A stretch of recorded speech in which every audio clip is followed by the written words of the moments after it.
Hello everyone, welcome to my online study centre JMS JEL NEET target. तो आज हम लोग देखा जाएगा बिहार में पूछे हुए 2009 से लेकर के 2018 तक सॉलिड स्टेट का टोटल 1 बाई 1 क्वेश्चन को एक इमेजिंग टेक्निक एंड ट्रिक द्वारा डिस्कस किया जाएगा। चलिए आज के हम लोग सेशन स्टार्ट करते हैं हम लोग एक इमेजिंग टेक्निक एंड ट्रिक द्वारा। सबसे पहले हम 2009 में देखेंगे तो 2009 में क्वेश्चन हम लोग क्या है, फर्स्ट क्वेश्चन हम लोग स्टार्ट करते हैं लोग।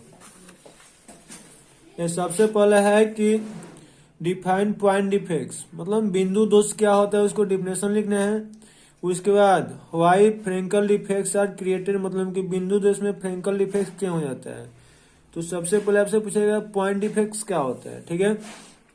तो पॉइंट डिफेक्ट्स के लिए याद रखना, जैसे हम लोग ऐसे करेंगे लोग, जो एक क्रिस्टल बनाएंगे, एक पॉइंट के किसी भी मतलब की साइड में अगर डिफेक्ट्स क्रिएट होता है, अरेंजमेंट इरेगुलर हो जाता है, सेपरेट ऐसा हम लोग सही तरह से अरेंज कर दिए लोग, इसमें किसी को हम लोग हटा देंगे लोग, तो यह एक पॉइंट के चारों तरफ अरेंजमेंट में क्या हो गया, इरेगुलर हो गया, तो वह क्या कहलाएगा, पॉइंट डिफेक्ट्स कहलाएगा। तो पॉइंट डिफेक्ट्स का डिफिनेशन क्या हो जाएगा, when irregular arrangement of solid particle around a point is called point defects. एक बिंदु के चारों तरफ सॉलिड के कंस्टिट्यूएंट पार्टिकल के अरेंजमेंट में असमानताएं आती है तो उसको हम लोग बिंदु दोष कहते हैं लोग। यह सामान्यतः 3 टाइप्स के होते हैं, stoichiometric defects, non stoichiometric defects and Frenkel defect. मतलब समझ में आ गया है। और हम लोग इसमें कह रहे हैं कि फ्रेंकल डिफेक्ट्स क्यों क्रिएट हो जाता है। फ्रेंकल डिफेक्ट सब क्या होता है, सबसे पहले अब आपको देखना है यह है कि यहाँ सब लोग हमने ऐसे बनाए हुए हैं ना, तो एक में प्लस होगा, माइनस प्लस माइनस ऐसे रहता है, ठीक है। माइनस होगा, plus minus plus minus plus minus. अब इसमें होता यह है कि जैसे ही आप किसी सॉलिड के क्रिस्टल को हीट कीजिएगा तो इसमें से कुछ क्या होता है, यह जो केटायंस होते हैं इसका वाइब्रेशन बढ़ जाता है। वाइब्रेशन बढ़ने से क्या होता है, यह केटायन यहाँ से निकल कर जो इसका इंटरस्टिशियल गैप होता है इसमें चले जाते हैं, और इसी को हम लोग क्या कहते हैं, हम लोग फ्रेंकल डिफेक्ट्स होते हैं। तो क्या बताइएगा कि जब सॉलिड को हम लोग हीट करते हैं लोग, तो उसमें का कुछ केटायंस बाहर निकल करके अपने इंटरस्टिशियल गैप में आ जाते हैं, और इस प्रकार जो दोष क्रिएट होता है, जो डिफेक्ट्स क्रिएट होता है, उसको हम लोग पॉइंट फ्रेंकल डिफेक्ट के नाम से जानते हैं लोग। आई होप कि क्लियर है। नेक्स्ट हम लोग क्वेश्चन देखते हैं लोग। ये नेक्स्ट क्वेश्चन हमारा है, एक तत्व ए, मतलब कि एक तत्व ए है जिसका परमाणु द्रव्यमान दे दिया हुआ है, यह BC संरचना रखता है, जिसका इकाई सेल के किनारे की लंबाई दे दिया हुआ है इतना पिकोमीटर। अब क्या कर रहा है, एक का घनत्व, तो अगर हम लोग 100 मतलब कि एक का घनत्व तो आपको निकालना है। यदि इसमें 10 ग्राम हम लोग ए में इसके इकाई सेल का संख्या भी क्या करना है, निकालना। अभी आपको क्वेश्चन समझ में आ जाएगा, उसके बाद बता रहे हैं। एक एलिमेंट है जिसको हम लोग ए मान लिए हैं लोग, वो हैविंग एटॉमिक मास उसका दिया हुआ है इतना, मतलब मान ले लो कि एक हमारा ए का क्रिस्टल हो गया जिसका एटॉमिक मास दे दिया हुआ है। एटॉमिक मास मतलब ए से डिनोट करते हैं लोग, यहाँ मोलर मास लिख देना है। कितना हो गया, यहाँ 100 ग्राम मोल इनवर्स हो गया। अब इसका हमसे क्या कर रहा है, इसका और आपको क्या दिया हुआ है, तो और इसमें देखिए इज BCC स्ट्रक्चर। अब BCC स्ट्रक्चर कहने का मतलब क्या हुआ कि इसका जेड का ही वैल्यू तो दिया हुआ, जेड का वैल्यू कितना होता है, BCC में 2 होता है। उसके बाद कर रहा है which unit cell length is इतना पिकोमीटर। यूनिट सेल लेंथ को डिनोट कैसे करते हैं, ए से, तो ए का वैल्यू कितना दे दिया हुआ, 400 पिकोमीटर दे दिया हुआ है। अब आपको क्या करा है, then find the density of A. तो आपको अब निकालना क्या है, इसका डेंसिटी। डेंसिटी डिनोट कैसे करते हैं लोग, रो से डिनोट करते हैं, तो इसका डेंसिटी निकालना है। And also find the number of unit cell in 10 gram. और दूसरा साथ ही साथ क्या निकालना है, 10 ग्राम यूनिट सेल में, मतलब 10 ग्राम में इस एलिमेंट के नंबर ऑफ यूनिट सेल कितना होगा, तो ऐसे हो गया number of unit cell in 10 gram equal to what. तो इसका निकालना है कि यूनिट सेल का नंबर निकालना है, तो ये तो बिल्कुल इजी है, इसमें कोई आपको टेंशन ही नहीं लेके चलना होगा। क्योंकि यूनिट सेल का नंबर निकालने के लिए क्या करते हैं, जो वेट दिया होगा ग्राम में उसको रख लेना है, इसको जो फॉर्मूला वेट होता है उससे डिवाइड कर दीजिएगा, और एवोगाद्रो नंबर से मल्टीप्लाई कर देना है। तो कितना जाएगा 10⁻23 इंटू जेड का वैल्यू 2 होता है, तो हमारा इतना का आ जाएगा यूनिट सेल आ जाएगा। इसको सॉल्व कर लीजिएगा, आपका आंसर बन जाएगा। ऐसे भी सॉल्व करेंगे तो इसे ही कट जाएगा, इसको मल्टीप्लाई कीजिएगा तो कितना आएगा 12.044 इंटू 10⁻1 जीरो यहाँ से ऊपर चला जाएगा, नहीं घट जाएगा तो 1022 हो जाएगा। फिर से यहाँ से अगर डिवाइड कर देंगे ना तो मतलब ओवरऑल 23 आएगा, पॉइंट यहाँ आ जाएगा। तो ये तो हमारा हो गया। अब बच्चा क्या है, इसका यूनिट सेल का नंबर कैसे निकालिएगा। तो यूनिट सेल का नंबर निकालने के लिए रो निकालने के लिए रो बराबर एक फॉर्मूला हम लोग सॉल्यूशन में पढ़ते हैं लोग, क्या होता है एफ इंटू जेड अपन ए क्यू इंटू एन। यह रो निकालने के लिए फॉर्मूला होता है। तो एफ का वैल्यू यानी कि उसका मोलर मास रख देंगे लोग, तो मोलर मास 100 दिया तो 100 रख देंगे लोग, इंटू जेड का वैल्यू बीसीसी के लिए कितना होता है 2, और ए का वैल्यू 400 पिकोमीटर दिया हुआ है। तो पिकोमीटर को देखिए दो गो फॉर्मूला को बता रहे, यदि यह पिकोमीटर में होगा तो इंटू 10⁻23 रख देते हैं लोग, और नहीं तो आप पिकोमीटर को जानते हैं लोग, एक पिकोमीटर में कितना होता है, एक पिकोमीटर इक्वल टू होता है 10⁻⁻12 मीटर। तो 1 मीटर 400 पिकोमीटर इक्वल टू कितना हो जाएगा 400 इंटू 10⁻12 मीटर। अब इसको जब सॉल्व कीजिएगा तो 2 जीरो है, 2 जीरो इसमें से घट देगा, नहीं 4 इंटू 10⁻ कितना हो जाएगा -10 मीटर हो जाएगा। तो यहाँ से आपका क्या हो जाएगा 400 इंटू 10⁻12 के होल की हो जाएगा, इंटू एन का वैल्यू है 6.022 इंटू 10⁻23। आप इसको यहाँ से नहीं रखना, अब इसको सॉल्व कर लीजिएगा, आपका रो भी डेंसिटी भी आपका आंसर आ जाएगा। आपको एक स्टेप बढ़ा देते हैं ताकि आपको और आसान हो जाए। 100 इंटू 2 अपन कितना हो जाएगा, इसको 4 से मतलब 4 के क्यूब करते हैं तो कितना आएगा 64 आ जाएगा। यहाँ 10 हो गया तो 10 को कीजिएगा 10 के ऊपर कितना आ जाएगा 30 -30 हो गया, इंटू 6.022 इंटू 10⁻23। अब आप तो सॉल्व कर ही लीजिए, क्योंकि पावर है यहाँ घट जाएगा तो यहाँ कितना हो जाएगा पावर ओवरऑल 7 बचेगा, ऊपर चला जाएगा तो +7 हो जाएगा। अब सॉल्व कर लीजिएगा लो। नेक्स्ट क्वेश्चन हम लोग देखते हैं लो। ये नेक्स्ट क्वेश्चन है बिंदु दोष को परिभाषित करें, तो सॉरी हो गया है। नेक्स्ट क्वेश्चन अब देखिए, फेरो चुंबकीय तथा पैरा चुंबकीय में क्या अंतर होता है। Difference between ferromagnetic and diamagnetic substance, sorry paramagnetic. देख फेरोमैग्नेटिक क्या होता है, इसका परमानेंट मतलब डाइपोल मोमेंट जो होता है फेरोमैग्नेटिक हो गया और पैरामैग्नेटिक हो गया। तो इसका परमानेंट डाइपोल मोमेंट जो होता है 0 नहीं होता है, इसका भी जो परमानेंट डाइपोल मोमेंट होता है वो 0 नहीं होता है। मतलब ये किसी फील्ड में पैरामैग्नेटिक को बिहेवियर शो करता है, सभी फील्ड में नहीं शो करता है। मतलब यहाँ क्या होगा, दूसरा क्या होगा कि इसका जो हम लोग स्पिन लेते हैं, स्पिन क्वांटम नंबर जो भी आप बनाइएगा ओरिएंटेशन होता है, ये ऑल सार सेम स्पिन में होता है। इसमें के जितने भी इलेक्ट्रॉन्स होंगे उसमें सब एक ही स्पिन में होता है। और इसमें का जब आप बनाइएगा लो तो इसमें एक स्पिन में हो या 2, इसमें से कोई नहीं होता है, इसमें हम लोग ऐसे बना देते हैं लोग। मतलब इसमें हम लोग इलेक्ट्रॉन को पहले सिंगल भरते हैं लोग, देन आफ्टर पेयरिंग करते हैं लोग। तो इसमें का जो पैरामैग्नेटिक हुआ मतलब नंबर ऑफ अनपेयर्ड इलेक्ट्रॉन मतलब मिनिमम 1 होना चाहिए। तो इसमें paramagnetic behaviour as compared to इसका ज्यादा होता है। मतलब ओरिएंटेशन इसमें सभी सेम स्पिन में होता है, इसमें डिफरेंट स्पिन होता है। इसका म्यू डायनेटिकल 0, इसका म्यू होगा, लेकिन इसका म्यू का वैल्यू जनरली ग्रेटर देन होगा इसके। क्लियर है, अभी आपको समझ में आ गया फेरो और पैरामैग्नेटिक। शॉर्टकी त्रुटि द फ्रेंकल त्रुटि में क्या डिफरेंस है, मतलब difference between Frenkel defects and Schottky defect. Frenkel defects और स्कॉटकी डिफेक्ट्स में क्या डिफरेंस होता है। तो अब आपको बस ऐसे अच्छे से समझिएगा लो। हम लोग ऐसे एक सॉलिड क्रिस्टल बना रहे हैं लो, तो प्लस माइनस ले लिए लो, यहाँ प्लस हो गया minus plus minus plus minus हो गया माइनस प्लस, ऐसे कर दिए लो। क्लियर है। अब आपको इसमें क्या करना है ना, जिसमें plus minus plus minus minus plus plus minus ऐसे करके हम लोग बनाए हुए हैं लो। अब इसमें होता यह है कि यदि यहाँ के प्लस हट करके अपने इंटरस्टिशियल गैप में आ जाएगा, ये भी मान लिया प्लस हट गया अपने इंटरस्टिशियल गैप में आ गया, तो इस प्रकार से जो डिफेक्ट्स क्रिएट होता है इसको हम लोग फ्रेंकल डिफेक्ट्स कहते हैं लोग। स्कॉट के डिफेक्ट्स में क्या होता है ना, जिसमें मान लिया हमने एक क्रिस्टल बनाया लो,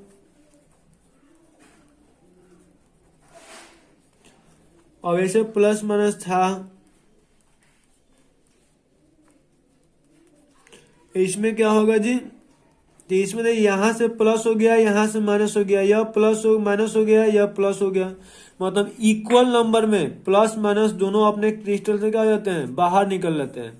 तो इस टाइप के डिफेक्ट्स को हम स्कॉटकी डिफेक्ट कहते हैं। स्कॉटकी डिफेक्ट्स को आपको याद करने के सबसे ज्यादा ट्रिक बताएं, स्कूटी याद रखना है। स्कूटी मतलब ऐसे याद है कि स्कूटी पे प्लस और माइनस दोनों एक साथ बैठता है और फरार हो जाता है घर छोड़कर, तो उसको हम स्कूटी डिफेक्ट्स कहेंगे। स्कॉटकी डिफेक्ट्स में बस आपको अब याद होगा कि प्लस और माइनस इक्वल नंबर में बराबर संख्या में सॉलिड क्रिस्टल से बाहर निकल जाते हैं, तो उस प्रकार के दो डिफेक्ट्स होता है, स्कॉटकी डिफेक्ट्स कहलाएगा। इसमें क्या हो जाएगा, प्लस अपने क्रिस्टल से तो बाहर नहीं निकलता है लेकिन अपना स्थान छोड़कर इंटरस्टिशियल गैप में आ जाता है। तो इस प्रकार से जो डिफेक्ट्स क्रिएट होगा उसको हम लोग फ्रेंकल डिफेक्ट्स कहेंगे लोग। तो एक तो डिफरेंस यह है कि डिफिनेशन दोनों का लिख दिया। दूसरा डिफरेंस यह होता है, इसका जो रेडियस रेशियो का वैल्यू होता है वह मिनिमम होता है और इसका रेडियस रेशियो का वैल्यू मैक्सिमम होता है। इसका कोऑर्डिनेशन नंबर मिनिमम होगा, कम से कम होता है, मतलब मेनली देखा गया 4 होता है और मतलब 4 और ऐसे 3 लेकर चला जाता है, ठीक है। इसका कोऑर्डिनेशन में देखा गया मिनिमम, मतलब कोऑर्डिनेशन नंबर इसका मैक्सिमम होता है। इसमें मेनली 6 और 8 हल आता है। यह जनरली CaCl सॉलिड में शो करता है, AgBr सॉलिड में शो करता है, ठीक है। और यह जनरली हो जाएगा NaCl सॉलिड, मतलब 4 और 6 भी मेनली आ जाएगा इसमें। NaCl होता है, KCl होता है, Zn होता है, CaCl2 होता है। इस टाइप के सॉलिड में फ्रेंकल डिफेक्ट शो करता है। अब तो आपको दोनों में डिफरेंस समझ में आ गया है। नेक्स्ट हम लोग देखते हैं लोग, एक तो हो गया है और इसमें है सोडियम ऑक्साइड, एक सॉलिड हमारा है जिसका फॉर्मूला क्या होता है, Na2 होता है। मैं इसका कोऑर्डिनेशन नंबर आपको बताना है। अभी ऑब्जेक्टिव क्वेश्चन है, इसमें इसका कोऑर्डिनेशन नंबर क्या होता है, मतलब ऐसे पूछा जाएगा सोडियम ऑक्साइड Na2 में Na और Cl का कोऑर्डिनेशन नंबर क्या होता है। अभी तो हमें Na से पूछ रहा है कि Na का कोऑर्डिनेशन नंबर क्या होगा, तो आप याद है देखिए Na2O जो भी होगा तो Na2O में Na का कोऑर्डिनेशन नंबर 4 होता है और O का कोऑर्डिनेशन नंबर 8 होता है। इसका जस्ट एक उल्टा स्ट्रक्चर होता है CaF2, तो CaF2 में Ca का कोऑर्डिनेशन नंबर 8 होता है और F का कोऑर्डिनेशन नंबर 4 होता है। क्लियर है, तो इसको आप इसी तरह से याद रखिएगा कि Na2O में Na का कोऑर्डिनेशन नंबर 4 होता है, CaF2 में Ca का कोऑर्डिनेशन नंबर 8 होता है। इसमें माइनस वाला कोऑर्डिनेशन नंबर 8 होता है, इसमें प्लस माइनस वाला कोऑर्डिनेशन नंबर 4 होता है। दोनों एक दूसरे का उल्टा होता है, इसलिए इसको हम लोग एंटी फ्लोराइड स्ट्रक्चर भी कहते हैं लोग। अब इसमें क्या होता है, सोडियम जो होता है टेट्राहेड्रल में रहता है या CCP बनाता है। इसमें यह टेट्राहेड्रल में रहता है और यह टेट्राहेड्रल में रहता है और यह CCP बनाता है। नेक्स्ट हमारा क्वेश्चन है, निम्नलिखित में कौन अक्रिस्टलीय ठोस पदार्थ है, मतलब इसमें आपको बताना है which of the following is the amorphous solid. अब एमॉर्फस सॉलिड कौन होता है ये आपको बताना है। सबसे पहले आपको पता है कि डायमंड तो ट्रू सॉलिड होता है, तो यह तो होगा नहीं। ग्रेफाइट भी एक ट्रू सॉलिड ही होता है। ग्लास जो होता है ये एक प्रकार के एमॉर्फस सॉलिड होते हैं। और कॉमन सॉल्ट जो होता है यह क्या होता है, कॉमन सॉल्ट आयनिक सॉलिड होता है, ये भी एक प्रकार का ट्रू ही सॉलिड होता है। तो ये भी हमारा आंसर नहीं है, कौन सा आंसर हो जाएगा, ग्लास। नेक्स्ट हमारा क्वेश्चन क्या है, CaCl बनावट का संक्षिप्त मतलब कि short explanation of structure of CaCl। CaCl structure का शॉर्ट एक्सप्लेनेशन करना। देखिए जो आपका CaCl होगा इसको तोड़िएगा तो क्या टूटेगा जी, CS plus plus Cl minus में। जो CS प्लस होता है यह BCC बनाता है, BCC स्ट्रक्चर। और Cl माइनस जो होता है, नहीं Cl माइनस क्या होगा, सिंपल क्यूब में जहां जहां गोला होता है वहां का है। जैसे इसको बनाइएगा लो तो ऐसे बनेगा,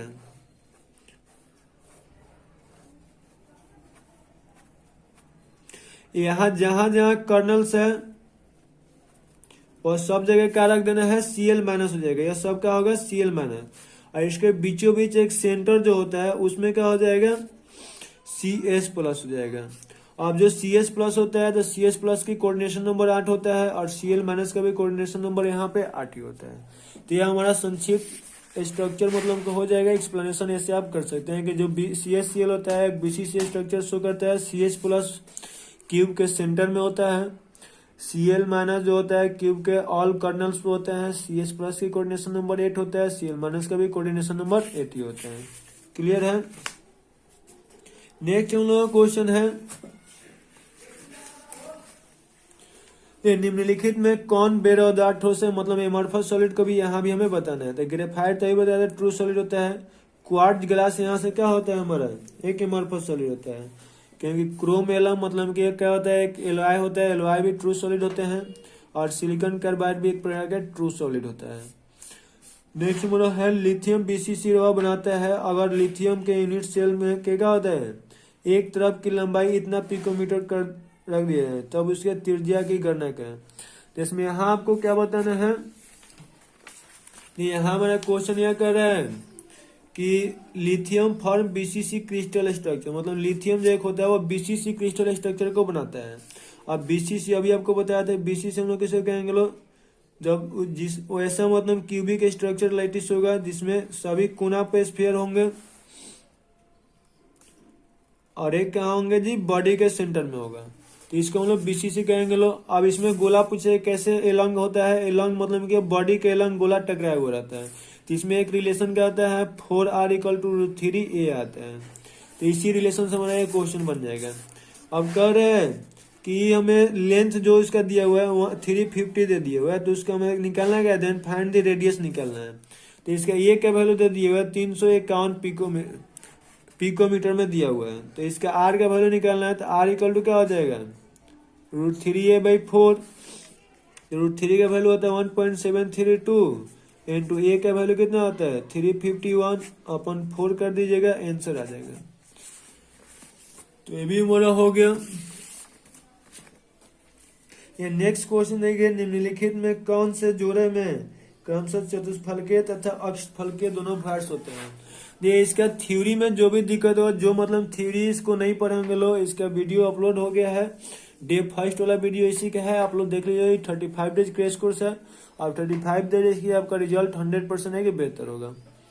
तो यहाँ क्या आ जाएगा, निम्नलिखित में कौन से जोड़े में क्रमशः चतुष्फलकीय तथा अष्टफलकीय दोनों भार्स होते हैं, मतलब which of the following contains both tetrahedral voids as well as octahedral voids. तो आपको बताया था कि बस 3 गो ऐसा होता है जिसमें दोनों होते हैं, एसीपी हो, सीसीपी हो और एफसीसी हो। इस तीनों में क्या होता है, टेट्राहेड्रल भार्स भी होता है और ऑक्टाहेड्रल भार्स भी होता है। बस होता क्या है कि सीसीपी होगा या फिर एफसीसी होगा, तो इसमें टेट्राहेड्रल भार्स की संख्या 8 होता है और ऑक्टाहेड्रल भार्स की संख्या 4 होता है। वहीं एससीपी होगा तो इसमें टेट्राहेड्रल भार्स की संख्या 4 होता है, 6 होता है, 12 होता है, और ऑक्टाहेड्रल भार्स की संख्या 6 होता है। तो इसको याद रखिएगा, इसको भी पूछा जा सकता है कि सीसीपी और एफसीसी में टेट्राहेड्रल भार्स की संख्या कितना होता है, ऑक्टाहेड्रल भार्स कितना होता है, एससीपी में टेट्राहेड्रल भार्स की संख्या कितना होता है और ऑक्टाहेड्रल भार्स की संख्या कितना होता है। तो यहाँ से मेरा आंसर कौन आ जाएगा, एचसीपी एंड सीसीपी। अब नेक्स्ट हमारा क्वेश्चन है, ये बीसीसी इकाई सेल में मुख्य खाली स्थान क्या प्रतिशत होता है। जो बीसी दे आपको सब फिर से बताया था, ये तो प्रीवियस लेक्चर में बताए हुए हैं। सिंपल क्यों होगा, तो भरा हुआ जो होता है पैकिंग मतलब इफिशियंसी और होता है तो 52.4 होता है, और इम्प्टी इफिशियंसी की बात किया जाएगा तो कितना हो जाएगा 47.6 होता है, प्लस 48%। वहीं और बीसीसी की बात किया जाएगा तो बीसीसी में पैकिंग इफिशियंसी होता है 68% और इम्प्टी इफिशियंसी होता है 32%। और एफसीसी हो, एचसीपी हो या फिर सीसीपी हो, इसमें सब में पैकिंग इफिशियंसी का वैल्यू होता है 74% और इम्प्टी इफिशियंसी का वैल्यू होता है 26%। हमारा आंसर कौन होगा 32%। एट लास्ट क्वेश्चन, जिसमें और 2 क्वेश्चन था 19 और 20 वाला, जो कि आपको बिहार बोर्ड ऑब्जेक्टिव जो बताया था 19 और 20 करके ऐसे ईयर वाइज करके उसमें सब उस क्वेश्चन को डिस्कस कर दिए, इसीलिए उस क्वेश्चन को छोड़ दिए हुए हैं। ठीक है, अब यहाँ कह रहा है कि एक धातु का रवा का मतलब की कर hexagonal close packing HCP structure में होता है, तो धातु का कोऑर्डिनेशन नंबर क्या होगा। मतलब कि एक मेटल है जिसके क्या हो रहा है having HCP structure, then the coordination number of the metal is, मतलब आपको ये करना क्या है, एक मतलब मेटल है जो है किस में वो एचसीपी स्ट्रक्चर बनाता है, तो उसमें आपको कोऑर्डिनेशन नंबर इसके बताना है। तो इसके लिए आप याद रखिएगा, सिंपल क्यूब यदि कोई बनाएगा तो उसमें उसका कोऑर्डिनेशन नंबर 6 होगा, बीसीसी बनाएगा तो उसमें उसका कोऑर्डिनेशन नंबर 8 होगा, और सीसीपी बना दे HCP बना दे या फिर FCC बना दे, इसमें से अगर कोई बनाता है तो सबका कोऑर्डिनेशन नंबर कितना होगा, 12 होगा। यहाँ पे HCP बना रहा है तो उसका कोऑर्डिनेशन नंबर 12 हो जाएगा। आई होप आज का भी लेक्चर आपके लिए हेल्पफुल ही रहेगा। और नेक्स्ट हम लोग CBSE वाले के लिए भी उनका क्वेश्चन में A to Z बस देखते रहेंगे लोग। अभी हम लोग का सोल्यूशन देखा जाएगा, इलेक्ट्रोकेमिस्ट्री ऐसे 1 by 1 सभी लेक्चर आता रहेगा, प्लीज मिस ना करें, लाइन बाय लाइन देखते रहे। Okay, thanks, bye, see you.